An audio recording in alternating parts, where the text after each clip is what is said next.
Magandang araw at tanghalit kabisan yung lahat. Ito nga pala guys, si Macjan Vlog ang nagbabalik. Tapos na naman ang kalating araw at ito, prepare ako para umuwi at para sunduin si ate sa school.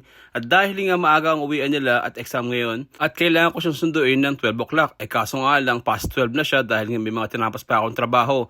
At makikita niyo mga kamakjan, andin din yung mga team, nagpapak ng mga items dahil nga meron kami mga bagong display ng mga classic at saka mga modern furnitures. Bago nga ako umuwi, syempre kailangan ko muna magpaalam dahil babalik din ako ng 4:30 para sa panggawing schedule ng aking trabaho. Dahil nga pagpagabi, maraming customer. Sa umaga kasi mga kamakjan, iilan lang naman ang customer na pumapasok sa aming showroom.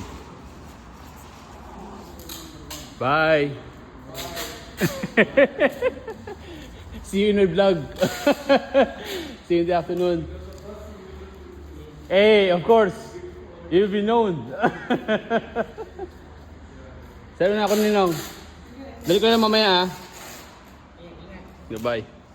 At dahil nga excited na akong umuwi at magagamit ko na ang aking bagong sasakyan. Dahil noon pa, talaga pinagdarasal ko na sana magkaroon ako ng bagong sasakyan. Kahit simple lang, okay na. Basta may magamit ako pag-uwi at papasok sa trabaho para magamit din namin sa pang-araw-araw na pangangailangan. Yung lalo na sa negosyo ni Mami, ang balloons and decorations. So paano mga kamakdyan, papakita ko sa inyo ang aking bagong sasakyan. So yan mga kamakdyan, kahit medyo second hand, okay lang yan. Para sa akin, bagong-bago yan. Tara, samahan niyo ako magmaneho para sunduin natin si ate. Ang kaso sa problema mga kamakdyan, wala pala akong susi, hindi pala sa akin yan, kay Sarah sasakyan yan. Nag-i-imagine lang pala ako na aking sasakyan. Pero later on, alam ko naman, sa bandang huli, sa aking pagsisikap, magkakaroon din kami ng bagong sasakyan at para sa aking pamilya. So usual way, maglalakad tayo sa init ng araw pero kahit paano, salamat sa Panginoon, hindi siya masyadong mainit, tamang-tama lang, sakto lang. Pero pag ng ilang buwan mga kamakdyan, ang humid dito napakatindi. Dahil talagang kahit sandali lang ikaw maglalakad, papawisan ka ng husto. So at ayun nga, nasa school na tayo para sunduin si ate, para makuha na siya at makauwi na kami at makakain ng tanghalian. So at this time mga kamakdyan, hinahanap ko siya dahil nga minsan talagang pagdating ko dito, makikita agad siya pero sa ngayon, kailangan ko pa siyang hanapin dahil nga hindi ko alam kung saan siya umupo. Pero sabi niya naman sa akin, nakasama niya si Mika dahil gusto nga ni Mika na mag-stay muna sa bahay para kulin siya doon ng 3 o'clock ng hapon. Dahil nga hindi ko makita si ate, nag-decide akong umakyat at pumunta sa room niya. Tignan ko, baka nandun lang siya, tatanungin ko rin kanyang advisor. May isang mga kamakdyan, si ate nag-stay lang sa room yan hanggang sa masundo ko siya. Yun yung kababait ng mga anak ko, talaga masundo rin sila.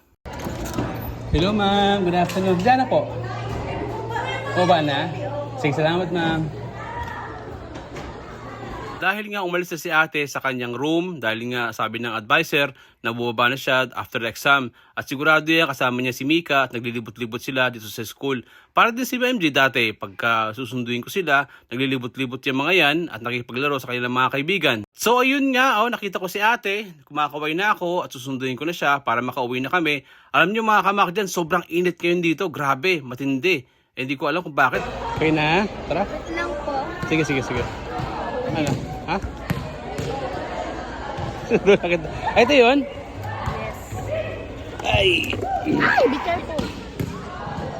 ay naantay muna namin si Mika, kukunin niya muna yung gamit niya sa room at para sumabay sa amin at mag-stay muna sa bahay. Para sunduin siya ng magulang niya ng 3 o'clock. Alam mga kamakdyan, si Mika is close friend ni ate yan sa school. Kasi nga, pag may mga gala kami o kaya may overnight, sumasama siya sa amin para at least hindi naboboard sila ate at saka si MJ. So bali mga kamakdyan, ready na siya, kinukuha nila yung mga bag niya at kinakuha sa ibang mga kaibigan niya. Para ready na siya in case may maghanap sa kanya, alam nila nakasama niya si ate. Dito sa bahay mag-i-stay hanggang 3 o'clock. Mga kamakdyan, ito pala yung pinagbisihan ni ate nung isang gabi. Talagang ginawa niya yan. Parang ang bahay ni Goku kung titindan mo yung design na ginawa niya. Nakakatuwa lang isipin mga kamakdyan dahil sobrang creative na aking mga anak. At yan nga pala si Mika at saka si ate sasabay na sa akin para kami umuwi para mananghalian sa bahay. Dahil nga talaga mga kamakdyan, napansin ko medyo talaga uminit na ngayon. Bisa na ang humidity. So sigurado mga kamakdyan, kailangan ko na mag-prepare dahil nga sobrang init at papawisan na naman tayo. Muli, ito pala si Macjan Vlog ang nagsasabing gawin mong habit ang kasipagan, huwag ang katamaran. Please don't forget to follow, like, and share.